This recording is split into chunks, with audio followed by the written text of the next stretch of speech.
बिस्मिल्लाहिर्रहमानिर्रहीम, अस्सलामुअलैकुम। मेरा नाम है नवीद शेख और आप देख रहे हैं मेरा यूट्यूब और फेसबुक चैनल। आप जानते होंगे कि इमरान खान साहब जब इक़्तिदार में नहीं थे तो वो बताया करते थे कि वो कितने दरख्त लगा देंगे, कितनी नौकरियां दे देंगे, कितने घर बना देंगे, मईशत को वो कितने दिनों में ठीक कर देंगे और मुल्क के अंदर बैरून मुल्क से लोग जो हैं वो नौकरियां ढूंढने आया करेंगे। और ये सिर्फ 5-6 माह की कमाल है और उसके अंदर उन्होंने पाकिस्तान का जो सारा निज़ाम है वो ठीक कर देना है और जो सालों की जो बदहाली हुई है उसको वो ख़त्म कर देंगे और करप्शन जो है वो जड़ से उखाड़ फेंकेंगे।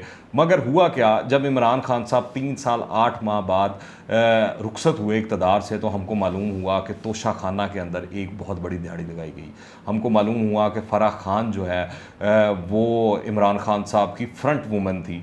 फ्रंट मैन होते हैं लोगों के, इन्होंने फ्रंट वुमेन रख के नया जो है वो चीज़ मुतारफ़ करवाई थी। फिर इसी तरह हमको मालूम हुआ कि हेलीकॉप्टर की मद के अंदर इमरान खान साहब इस मुल्क को कौम का 1 अरब रुपया उड़ा गए हैं। फिर इनके दौर के अंदर चीनी, आटा, घी, बिजली, गैस, नाम लें किस चीज़ का स्कैंडल नहीं आया और कौन से माफिया ने सर नहीं उठाया।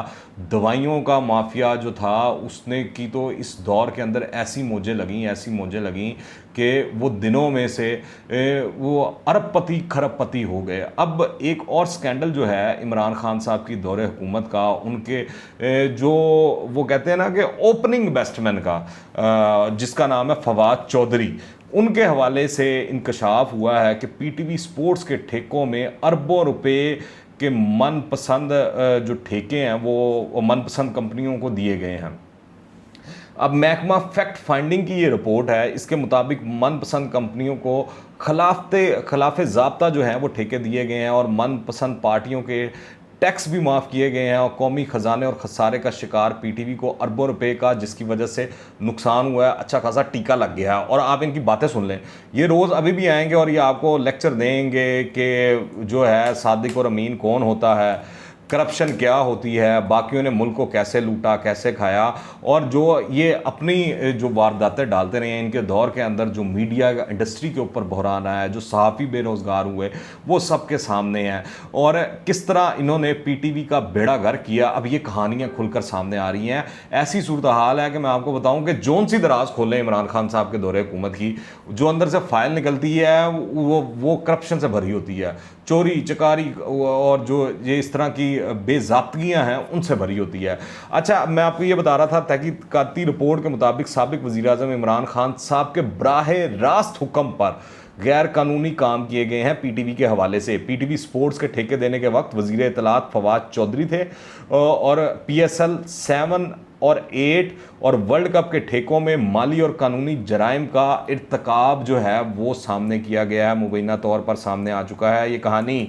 अब वो रोएं कि वो कितने सादिक थे और कितने अमीन थे और उनको सर्टिफिकेट मिला हुआ है। ये करप्शन जो है ये झूठा इल्ज़ाम है। अब बताएं वो दुनिया को, मुल्क को, कौम को बताएं, क्योंकि उनके फॉलोअर्स तो वो एक कल्ट बन चुका है, वो तो हर बात और हर चीज़ के ऊपर आंखें बंद करके यकीन कर लेंगे। इस सिलसिले के अंदर मैं आपको बताता चलूँ कि पेपरा रूल्स पीटीवी बोर्ड के क़वायद ज़ाबित की धज्जियाँ जो हैं वो तक उड़ा दी गई। ठेकों की बोली का अमल जो है वो नकाइस से भरपूर और गैर शफाफ था। जायज़ बोलियाँ देने वालों को गैर शफाफ तरीके से दानिस्ता तौर पर मुसाफकी अमल से बाहर किया गया। उसकी वजह यह है कि जैसे ये खुद हैं तो इनके जो वो ठेकेदार जो ठेके लेने आए होंगे वो भी तो इतने ही अहल होंगे ना, काबिल होंगे कि वो जो है मुकाबला नहीं कर सकते बाकी कंपनियों के साथ। तो बाकी कंपनियों को फारिग करना था तो फिर इनकी बारी आनी थी, तो ये तो होना ही था।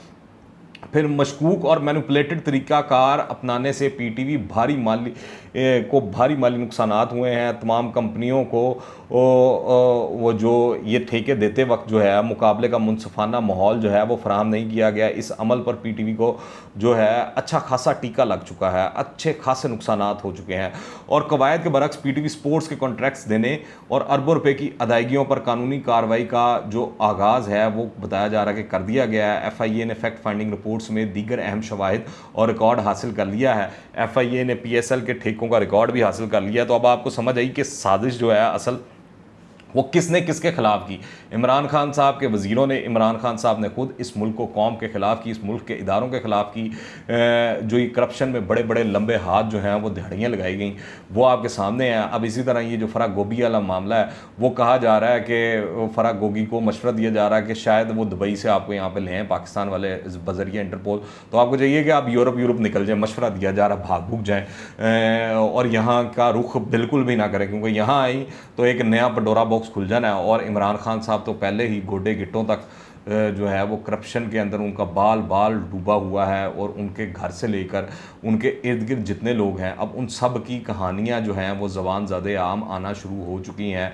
और ऐसे ऐसे स्कैंडल आ रहे हैं कि लोग कानों को हाथ लगा रहे हैं। जो जिस जगह का वज़ीर था उसने अपनी वजारत को बख्शा नहीं, और वो दिहाड़ियाँ लगाई हैं, वो काम किए हैं क्या लमान अल हफीज़, क्योंकि उनको पता था कि ये उनकी पहली और आखिरी बारी है, इसके बाद उनको बारी नहीं मिलनी, जो कि उनकी कारकर्दगी रही है। उसके बाद तो सबको अंदाज़ा हो गया कि इमरान खान साहब को अब किसी भी सूरत दोबारा बारी नहीं मिल सकती। और जिस तरह की उनकी बदकलामी और बदजुबानी चल रही है इदारों के हवाले से, अदलिया के हवाले से, ओपोजिशन जो उनके मुखालफीन हैं सियासी जमातें, उनके हवाले से, तो ये मुमकिन नहीं दिखाई दे रहा कि इमरान खान साहब किसी के साथ चल सकें, क्योंकि कोई सियासी जमात तो इमरान खान साहब के साथ खड़ी भी नहीं है, सिवाय एक शेख रशीद जो कि एक सिंगल वोट है। और इसके अलावा खड़ा हुआ कौन है इमरान खान साहब के साथ? जितनी इत्तेहादी जमातें हैं वो टूटी हैं, तो मखलूत हुकूमत बनी है। और अब ये स्कैंडल, ये सारी चीज़ें, तो अब आहिस्ता आहिस्ता आवाम को रियलाइजेशन होना शुरू हो चुकी है, पता लग गया है कि इमरान खान साहब कितने बड़े वारदाती हैं, कितनी बड़ी उन्होंने दिहाड़ी लगाई है। अब उनका मुद्दा खाली एक ही है कि जल्द से जल्द इलेक्शन हो जाए। वो जल्द से जल्द इलेक्शन इसलिए करवाना चाह रहे हैं ताकि उनको पता है कि इलेक्शन हो जाएंगे तो उनको बारी नहीं मिलनी, वो किसी और की हुकूमत आनी है। पर वो उनको ख्याल में कि ये जितने केसेस हैं, ये मामले हैं, घपले हैं, फाइलें हैं, आगे पीछे हो जाएंगी, ये दब जाएंगी और उनकी जान छूट जाएगी, जो कि मुझे नहीं छूटती हुई दिखाई दे रही है। जब आपने बहती गंगा में हाथ धोए हैं तो फिर हिसाब तो देना पड़ेगा। इमरान खान साहब लोगों से 30-30 साल का हिसाब मांगते रहे हैं, और अब जो है, जो नई मखलूत हुकूमत आई है उससे 4 हफ्तों का हिसाब मांग रहे हैं, मगर अपने 3 साल 8 माह का हिसाब देने को तैयार नहीं है। आप इस हवाले से क्या राय रखते हैं? नीचे कमेंट्स में लाजमी बताइएगा। दुआ में याद रखें। अंटिल द नेक्स्ट टाइम, अल्लाह हाफ़िज़।